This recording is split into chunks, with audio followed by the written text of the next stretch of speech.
Russell Westbrook is my second favorite player of all time, and the Los Angeles Lakers are my favorite team. But it's with a pretty heavy heart that I have to acknowledge that the team has a Westbrook issue. I was really motivated to make this video because it feels like the Westbrook criticism is really just boiled down to he's really bad, or just highlighting some admittedly awful misses into compilations to slander the guy. There are enough people doing that if that's what you're looking for, but personally I don't view that as my kind of analysis, and there's some context that I feel gets left out with that kind of discourse anyway. Now, you don't really need to be a diehard NBA fan to see why so many people were skeptical about how Russell Westbrook would fit on this Lakers team. But I just want to point out, as someone who did have some belief in them making it fit, that was entirely based on having all three stars available. When the Westbrook trade happened, the title contention hype was born from the idea that there are some ways that these three can help each other on the court. There was never an expectation that this would be some fluid system team, and like pretty much every other team to ever exist, when your best two players miss significant stretches of time, your team record will reflect that. Not to say LA hasn't dropped a bunch of winnable games and that guys haven't been underperforming, but I think it's important to remember pretty much no one does well when their best guys are out. Integrating Russell Westbrook into this team has been problematic. I want to go to the film and point out where some of those struggles has come from poor play on Westbrook's part, but also why some of it has been bad process and execution from the coaching staff and other members of this team. Not to mention the clear roster issues that exist for LA. Let's start with some of the context before we even get to the film. The Lakers lose Marc Gasol to retirement, combined with him seemingly not wanting to be there anymore. As a result, GM Rob Pelinka signs 36-year-old Dwight Howard and 33-year-old DeAndre Jordan to come in as the team's new center rotation. We're currently in the year of 2022, so I shouldn't really have to explain why it doesn't make sense to sign two physically declining, non-spacing centers. One of them would have been fine in my opinion, but not getting a stretch five to replace Marc Gasol was bad, and not just in hindsight. Maybe you could have overlooked the center rotation, especially considering the fact that Anthony Davis is playing a career most minutes at that position. But moving him into that spot makes it crucially important to have wing players that complement him when he is at the five. LeBron obviously fits that with him in the starting lineup, and Melo does well enough off the bench, but that's where the list of reliable forwards kind of ends for LA. Until Stanley Johnson was recently brought in off the street, and even he is often undersized to effectively play the 4 or 5. Keep this in mind as we transition to the film. The center rotation is subpar outside of Anthony Davis. The wings on the team are either 6'5" and under, struggling against better height and weight matchups, or for the guys who are actually 6'6" and above, there's LeBron James and guys who have varying degrees of offensive or defensive limitations. Back to Westbrook. Like I said, he has underperformed, and looking at his splits by month was a reminder of how depressing things have been lately. I'm here to give blame where it's due, and my biggest problem is his finishing. It's been particularly frustrating as of late, with shots slipping out, throwing it up too hard on the rim, or just head-scratching point-blank misses. This is very low-hanging fruit to get Russ out of his funk, because in the first 3 games of February, he is converting just 29% from less than 5 feet on nearly 6 attempts. This is egregious stuff where context isn't as important to me. I don't care if Vogel had Westbrook playing in a lineup of Avery Bradley, THT, DeAndre Jordan, and Dwight Howard. The number of missed layups has been way too high. To give him the benefit of the doubt, being the only player to show up every game takes a toll on your legs and overall stamina. I just don't think it should be this bad at 50 games in. Another problem I've noticed with Russell Westbrook is the shot selection. This one is a bit trickier to me because it's not as black and white as missed open layups. The kind of shots Russ can get to, especially at this point of his career, will be impacted by who is around him.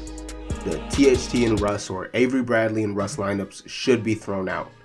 I will cover head coach Frank Vogel a little bit on this because the fact is that so many guys have missed time over the year, forcing his hand into playing some bad lineups, and the fact the front office gave him about 4 to 5 players that are just not ideal complements to Westbrook lineups.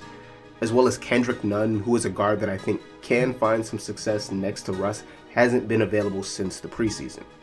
It's also important for Russ on any given game to at least try to take jump shots to pull defenses out of the paint or moments where getting to the rim just isn't available. Best case scenario is that these shots come in the flow of the offense as catch and shoot, ideally from the corner where he shoots 40%.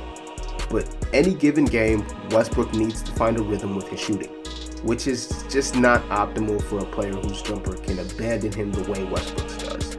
It is the reason we see him go 1 of 10 on one night after being 7 of 18 in his previous game. It's probably my most toxic relationship, but he always manages to pull me back in, so what can I say?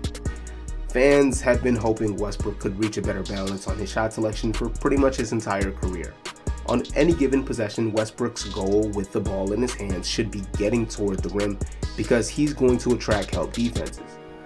But given how loaded up defenses are in the paint against LA, I've been banging my head against the wall for the coaching staff and Russ himself to commit to a different usage. People have been saying it for years, but especially when the Lakers trade happened, Russ needs to be setting more ball screens. Currently, it feels like the Lakers only use ball screens to force a switch that they want to isolate against or to get someone flowing into a mid-range shot. Using screens like this just feels like bad process because you're just asking Westbrook to lean into weaker parts of his game, either isolating out top against the wings that defenses are putting up against him or letting him go to that mid-range pull-up bank shot. There have been glimpses of good process in ball screens with LA where Russ is the screener and he's cutting with energy and aggression, and it works great because he's either a decoy that shifts the defense or getting a pass or receiving a handoff where he already has momentum going to the rim. I've also been advocating for more Westbrook post-ups all season. Before you look up his post-up numbers and call me crazy, I'm dismissing some of that as small sample size, but also just want to see this strategically weaponized a bit. We can't have Westbrook post up or isolate in general and guys aren't moving off the ball. This is also where the lineup context is important because Russ has played so many starting lineups with Avery Bradley. Opposing defenses are having small guards on Bradley, THT, or Monk, and Westbrook is left to deal with matchups that he doesn't have the height or strength advantage against. Good movement plays being infrequent is making the Westbrook minutes a lot worse than they could be, and whether it's on Russ to change his tendencies himself or the coaching staff to do a better job of getting more movement out of their offense in general, the Lakers are going nowhere at all playing the way they have been this season. The other key issue for Russ has been the defense. I wouldn't call Russ the biggest issue on this team defensively, but the low-hanging fruit for him to improve is probably the most glaring. Bringing up the roster context again real quick because it's relevant for this segment, AD missing time and other centers being washed has had an obvious impact on the paint defense, meaning smaller guys have been asked to rotate at the rim more and try to affect shots.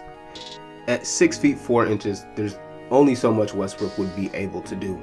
However, he would also be able to do a lot more if he hustled back on defense more frequently, reduced the blatant ball watching that results in him losing his man off ball, better communication navigating screens and calling out when he needs guys to help him on defense, making more of a second effort to recover after screens.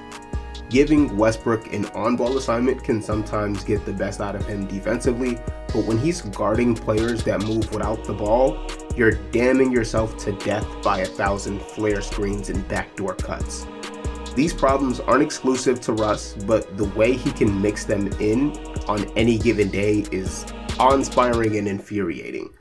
The optimist in me is still saying we haven't seen enough games of Russ, AD, and Bron all together, but the realist in me is also looking at other teams in the conference really click, and I've pretty significantly reduced even my best case scenario for the team.